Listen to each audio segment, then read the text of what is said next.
요한이 이제 이 놀라운 영광스러운 계시, 가장 영광스러운 계시인 주님을 이렇게 대면하게 되는데 언제 그랬어요? 주의 날에 그랬어요. 주의 날에. 이 주의 날이 언제예요? 구약에 보면 여호와의 날 그런 말 많이 나오죠. 예? 구약에 보면 여호와의 날과 이 주의 날은 같은 걸까요? 틀린 걸까요? 구약에는 여호와의 날 그런 얘기가 나오는데 그것은 종말을 얘기하는 거예요. 종말 시대를 얘기하는 거예요. 그러나 여기에 이 주의 날, The Lord's Day, 예? The Lord's Day. 이것은 주의 날입니다. 주님의 날이라는 얘기예요. 주님의 날. 주님이 주인 되신 날이에요. 이건 종말을 얘기하는 게 아닙니다. 그럼 주님의 날이 언제예요? 예, 주일이죠? 이거 확실히 이해하십니까? 구약 안식이라고는 어떻게 달라요? 이 주님의 날이라고 하는 것을 분명히 알아야 돼요. 주일날이. 하나님의 교회에 끌려간 사람의 얘기를 들어보니까 자기가 속았다는 거예요. 주일이 안식일이라고 얘기하는 그런 교회가 안식일도 제대로 모르고 주일을 안식일이라고 얘기해갖고 주일날이 진짜 안식인 줄 알고 자기는 주님 앞에 예배를 드리다가 토요일날이 안식이라는 것을 갖고 자기가 거짓말을 믿고 있었다는 것을 알고 하나님의 교회로 갔다는 거예요.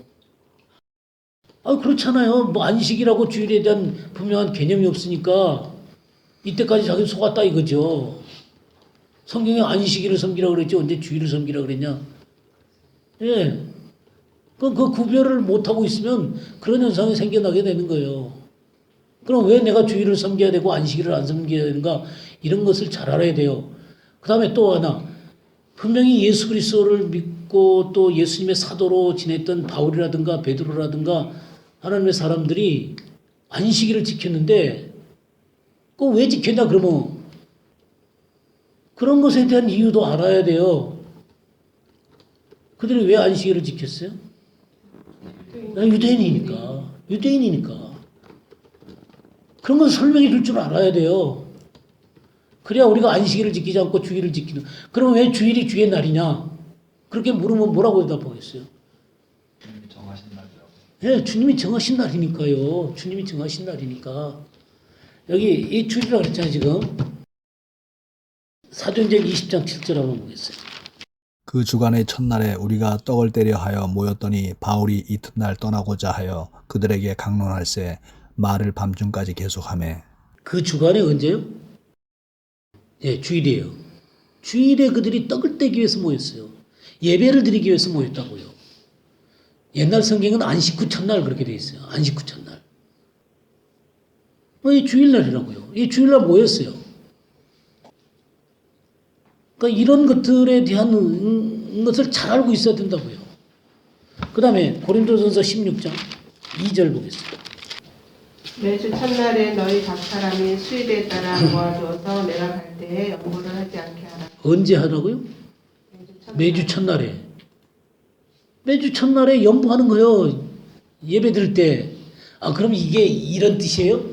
그냥 여러분들이 헌금을 준비할 때 주일날, 일요일날 딱 준비했다가 다음 안식일날 갖고 오는 거예요? 그런 의미예요? 그런 의미 아니죠? 매 주일날 첫날 예배를 드릴 때 헌금해가지고 그거 뭐하라 그런 얘기잖아요. 그죠? 그래서 우리가 이 성경을 깊이 잘 이해하는 게 굉장히 중요합니다. 우리 시편 118편 보겠어요. 21절에서 26절. 주께서 내게 응답하시고 나의 구원이 되셨으니 내가 주께 감사하리이다. 건축자가 버린 돌이 집 모퉁이의 머릿돌이 되었나니 이는 여호와께서 행하신 것이요 우리 눈에 기이한 바로다. 이 날은 여호와께서 정하신 것이라 이 날에 우리가 즐거워하고 기뻐하리로다. 여호와여 구하옵나니 이제 구원하소서. 여호와여 우리가 구하옵나니 이제 형통하게 하소서.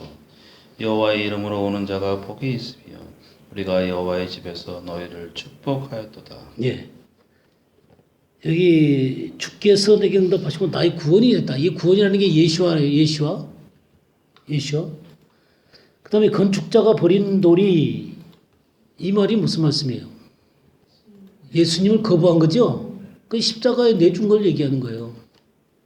그래서 집 모퉁이에 머릿돌이 있다는 게 뭐예요? 부활하셔서 교회에 머릿돌이 되신 거예요. 그래서 주일날 교회가 생긴 거예요. 오순절날이 그날이죠. 성령이 임하시고 복음이 전해짐으로 말미암아 3,000명이 주님 앞에 돌아옴으로 말미암아 교회가 탄생하게 된 거예요. 이는 여호와께서 행하신 것이 우리의 기이한 무라. 이날은 여호와께서 어떤 날이라고요? 정하신 것이라 정하신 것이라. 이날에 우리가 즐거워 기뻐하리로다. 우리가 안식일을 지키는 것처럼 지키는 게 아니에요.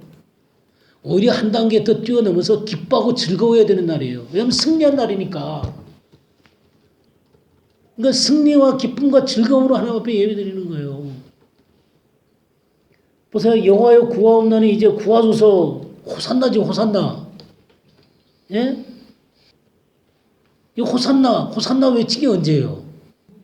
입성하신 날도 주일이에요. 입성하셔서 호산나 외치면서 사람들이 주인을 맞아들인 그날이 바로 주일이에요. 그 다음에 뭐라 그랬어요? 여호와의 이름으로 오는 자가 복이 있으며 우리가 여호와의 집에서 너희를 축복하리로다. 이 여호와의 집, 주님이 집 모퉁이 머릿돌이 된 그 집 말이에요. 우리 에베소서 2장을 한번 볼까요? 2장 20절에서 22절. 너희는 사도들과 선지자들의 터 위에 세우심을 입은 자라. 그리스도 예수께서 친히 모퉁이 돌이 되셨느니라. 그 안에서 건물마다 서로 연결하여 주 안에서 성전이 되어가고 너희도 성령 안에서 하나님의 거하실 처소가 되게 하여 예수 안에서 함께 지어져 가느니라. 예, 보세요. 사도들과 선지자들의 터, 하나님의 말씀 위에 세우심을 입어서 그리스도 예수께서 뭐가 되셨다고 그랬어요? 예, 모퉁이 돌이 되셨어요. 그래서 이 예수 그리스도를 믿는 생명을 가진 돌들이 함께 모여서 하나님이 거하실 처소, 성전이 되어가는 거예요. 이게 뭐예요? 교회죠. 주님이 모퉁이 돌 되신 날, 이날이 부활의 날이죠. 교회가 탄생한 날이고 교회 머릿돌이 되신 날이고. 이해가 되세요? 이날은 주께서 정하신 날이라 너희가 기뻐하고 즐거워하라 그랬죠. 너무 명쾌하지 않아요? 자, 우리 시편 한 번 더 보겠어요. 시편 110편 1절에서 4절 보겠어요. 여호와께서 내 주에게 말씀하시기를 내가 네의 원수들로 네의 발판이 되게 하기까지 너는 내 오른쪽에 앉아 있으라 하셨도다.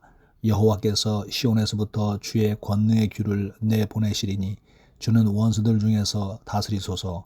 주의 권능의 날에 주의 백성이 거룩한 옷을 입고 즐거이 헌신하니 새벽 이슬 같은 주의 청년들이 주께 나오는도다. 여호와는 맹세하고 변하지 아니하시리라. 이르시기를 너는 멜기세덱의 서열을 따라 영원한 제사장이라 하셨도다. 예. 주의 오른편에 앉아 있으라. 누구를 그런 거예요? 예수 그리스도죠. 그죠? 예수 그리스도가 승천하셔서 하나님 우편에 계시는 거죠. 여기 5절에도 주의 오른쪽에 계신 주께서 그런 표현이 나오죠. 예, 부활하시고 승천하시고서 주의 오른편에 계셔요. 그 오른편에 계셔서 우리들한테 보내신 게 바로 하나님께 받아서 성령을 보내신 거예요. 그날이 바로 권능의 날이에요. 그날이 바로 권능의 날이라고요. 성령을 보내신 오순절. 주의 백성이 거룩한 옷을 입고 즐거이 헌신하니 새벽 이슬 같은 주의 청년들이 주께 나오는도다 그랬어요. 이게 무궁한 생명의 능력을 따라서 주님께서 이 생명의 길 가운데로 부활하셔서 들어간 날이에요. 그래서 이 표현이 어떻게 되냐면 4절에 여호와는 맹세하고 변하지 아니하시리라. 이르시기를 너는 멜기세덱의 서열을 따라 영원한 제사장이라 했도다. 그러니까 멜기세덱의 서열을 따라 영원한 제사장이 된다는 게 뭔지를 알아야 돼요. 아론이 제사장이 돼가지고 대제사장이 돼가지고 이끌어가면 안식일이 율법을 따라서 지켜져야 되는 거예요. 근데 멜기세덱의 서열을 따라서 주님이 대제사장이 되셨다고요. 그러니까 우리는 새로운 생명의 법이 생겨나게 된 거예요. 그럼 이 새로운 생명의 법에 대해서 한번 볼까요? 히브리서 6장 한번 보겠어요. 19절에서 20절. 우리가 이 소망을 가지고 있는 것은 영혼의 닷 같아서 튼튼하고 견고하여 휘장 안에 들어가나니 그리로 앞서가신 예수께서 멜기세덱의 반차를 따라 영원히 대제사장이 되어 우리를 위하여 들어가셨느니라. 예, 예수님께서 멜기세덱의 반차를 따라 영원한 대제사장이 되어 우리를 위해 들어가셨다 그랬잖아요. 휘장 안으로 들어가셨어요.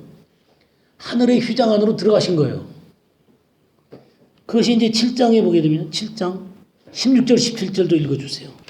그는 육신에 속한 한 계명의 법을 따르지 아니하고 오직 불멸의 생명의 능력을 따라 되었으니 증언하기를 내가 영원히 멜기세덱의 반차를 따르는 제사장이라 하였도다. 예, 여기 뭐라 그랬어요?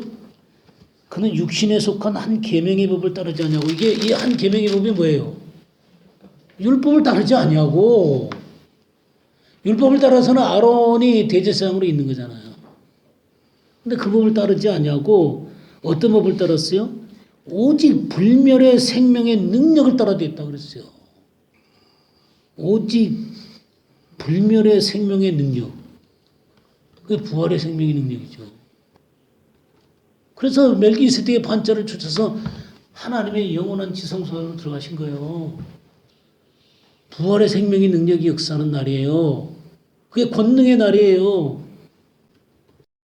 히브리서 10장 19절 20절 읽어주시고. 그러므로 형제들아 우리가 예수의 피를 힘입어 성소에 들어갈 담령을 얻었나니 그 길은 우리를 위하여 휘장 가운데로 열어놓으신 새로운 살 길이요 휘장은 곧 그의 육체니라. 예, 새로운 살아있는 일이요. 살아있는 길 그렇게 해야 돼요. 그러니까 형제들아 우리가 예수의 피를 입어 성소에 들어갈 지성소에 들어갈 담력을 얻었단 말이에요. 멜기세덱의 반차를 쫓는 예수 그리스도와 함께 그 지성소 안으로 들어갈 새롭고 산 길 가운데 들어선 사람들이 되는 거예요. 불멸의 생명의 능력을 따라서. 그래서 성령을 받으셔서 성령을 보내시는 그 오순절날 이 권능의 날에 주의 백성들이 헌신하는 거예요. 분명하죠? 이게 주의 날이에요. 이게 주의 날이라고요. 우리 안식일 지키는 게 아니에요.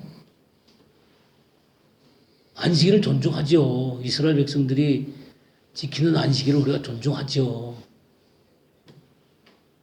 그리고 함께 안식일을 또 즐겁게 같이 보낼 수도 있어요.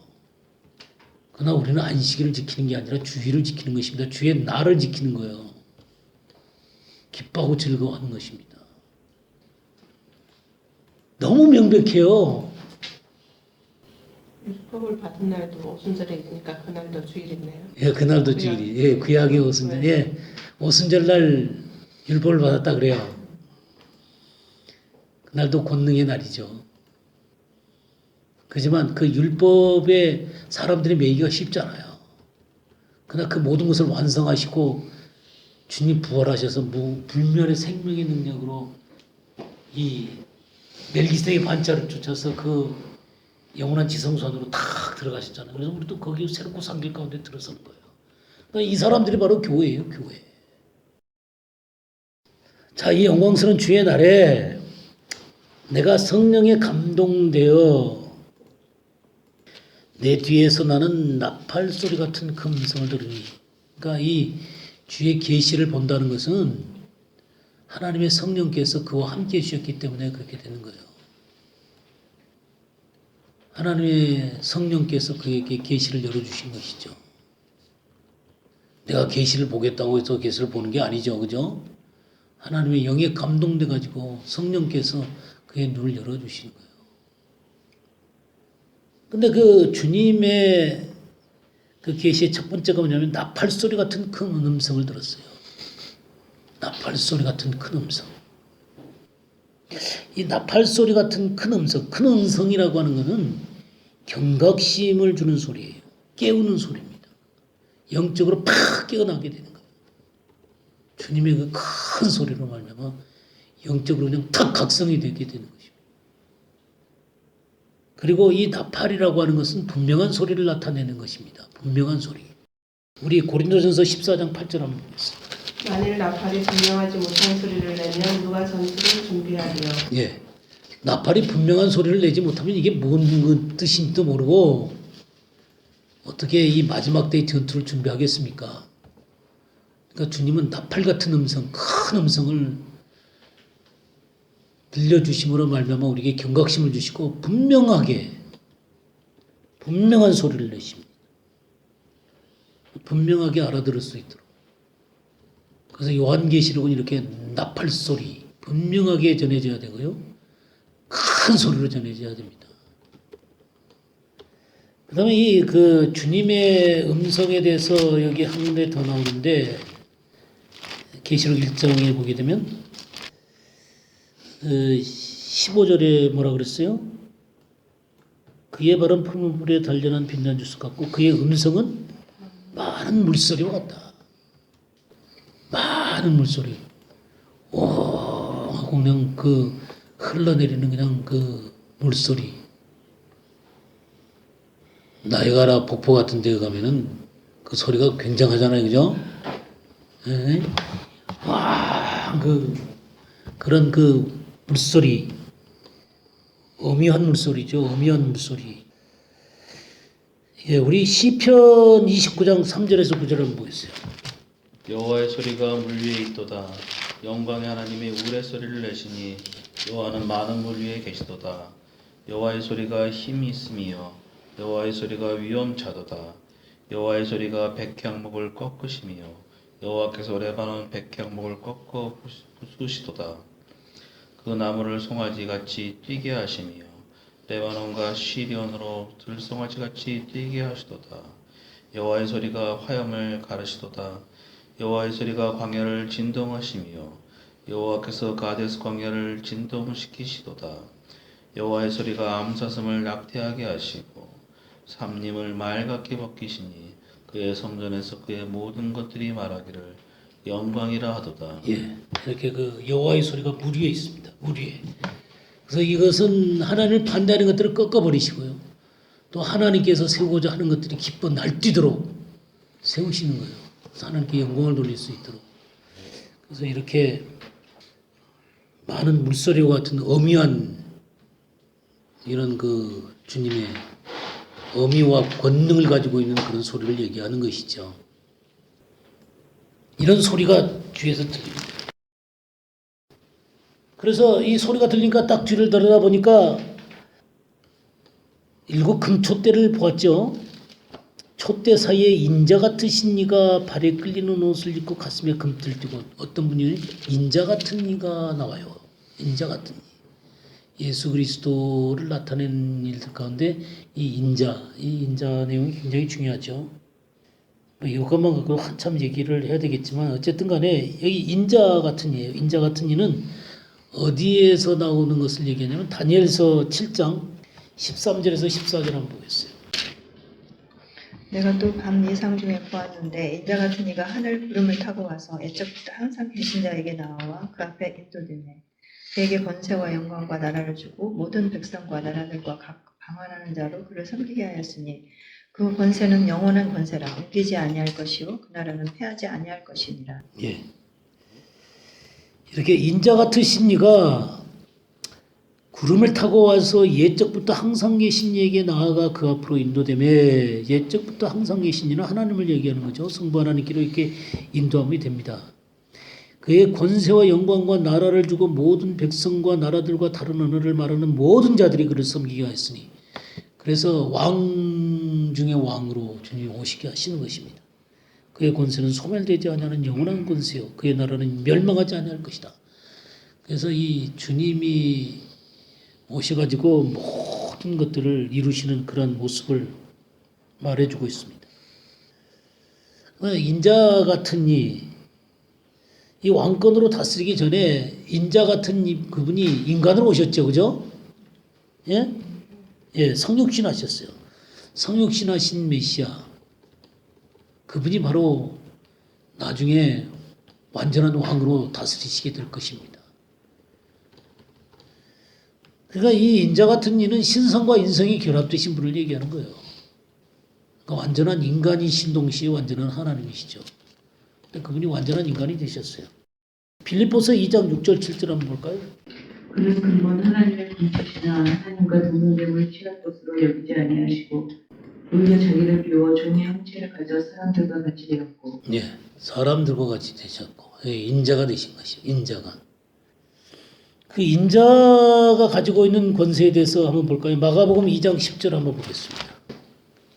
그러나 인자가 땅에서 죄를 사하는 권세가 있는 줄을 너희로 알게 하려 하노라 하시고 중풍병자에게 말씀하시되 예, 여기 땅에서 죄를 사하는 권세가 있는 줄을 너희로 알게 하려 하노라.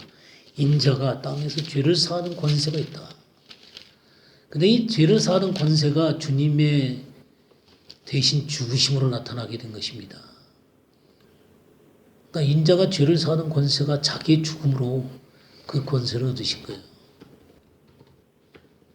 요한복음 5장 27절 한번 보겠습니다. 또 인자 됨으로 말미암아 심판하는 권한을 주셨느니라. 예. 여기 무슨 권세요? 예, 심판하는 권세. 심판하는 권세를 주셨어요. 예수님이 바로 이 심판하는 권세가 자신의 죽으심으로 이 땅에 인간으로 오셔가지고 이 죄값을 담당하시고 이 죄를 용서하는 권세와 더불어 이 놀라운 복음을 받아들이지 않는, 사랑을 받아들이지 않는 자들을 심판하는 권세를 갖게 되는 것입니다. 그러니까 참 인간이 되셔서 사랑을 나타내시고 또 죄를 사하는 권세와 심판하는 권세를 가지시고 이렇게 그 인자 같은 이로 나타나셨어요. 요한계시록에. 그래서 인자 같은 신이가 어디에 계세요? 예, 7 금초대를 봤죠? 근데 그 촛대 사이에 인자 같은 신이가 계셨어요. 바로 자신의 보배로운 피로 말미암아 구원한 몸된 교회 안에 계세요. 여기 1장 20절에 보면 내가 본 것은 내 오른손에 7별의 비밀과 또 7 금촛대라. 7별은 7 교회의 사자요 7 촛대는 7 교회니라. 예, 그런 표현이 나오면서 2장 1절에 보면 에베소 교회 사자에게 편지한지라 오른손에 있는 7별을 붙잡고 7 금촛대 사이를 거니시는 이가 이르시되. 여기 7 교회의 사자들을 붙들고 계시는 분이시다. 교회를 붙드시는 분이시죠. 또 교회를 감찰하시는 분이세요. 그리고 이 교회를 통해서 일하시는 분이세요. 옮기시고 지키시고 그러시는 분이세요. 근데 이 교회가 주님의 뜻 앞에 순복하지 않고 바르게 쫓지 않을 때 이 어떤 경고를 하시냐면 요한계시록 2장 5절을 한번 볼까요? 그러므로 어디서 떨어졌는지를 생각하고 회개하여 처음 행위를 가지라. 만일 그리하지 아니하고 회개하지 아니하면 내가 내게 와서 내 촛대를 그 자리에서 옮기리라. 네, 그 촛대를 옮기리라. 그러니까 교회를 허무실 수도 있다 그 말이에요. 교회는 무작정 지키시는 게 아니에요. 순복하고 주님을 쫓을 때 지키시는 것입니다. 수많은 교회들이 있었던 자리가 황폐되어졌죠. 지금 7 교회 터키의 이 7 교회 터들도 전부 다 그냥 황폐되어 버렸잖아요, 그죠? 이스라엘 백성들이 우리는 하나님의 선택된 백성이니까 절대로 망하지 않는다. 그랬죠. 근데 하나님이 바벨론에 붙여버렸잖아요. 온전하게 순복하지 않기 때문이죠. 그래서 이 교회를 끝까지 지키시는 분이시지만 하나님 앞에 합당하지 않을 때 버리시기도 하신다 그 말이에요. 그래서 정말 중요한 게 이 엘리야가 다 버리고 나밖에 안 남았습니다. 그러니까 바알에게 무릎 꿇지 않은 7천을 남겨두셨다 그랬잖아요. 그들이 바로 이스라엘의 등불이 되는 거예요. 하나님은 그런 자들을 남겨두시는 거예요. 지금도 그런 자들을 바라보고 계시는 거예요. 이 촛대 사이에 계시는 분이세요. 그다음에 발레에 끌리는 옷을 입었다 그랬죠. 이게 요한계시록에 뭐라 그랬어요? 발에 끌리는 옷을 입었다. 이 발레에 끌리는 옷은 그분이 대제사장 되심을 의미하는 거예요. 그 아론의 머리에서 흘러온 기름이 그의 수염을 타고 내려서 어디까지 내려요? 옷깃까지 내린 것 같다 그랬죠. 예, 이 끌리는 이 옷의 끝까지 하나님의 기름 부음이 쫙 흘러가는 거죠. 하나님의 교회 안에 그렇게 흘러가는 거예요. 근데 바로 이 대제사장 되신 예수 그리스도, 그 끌리는 옷은 그분이 대제사장이다라는 것이죠.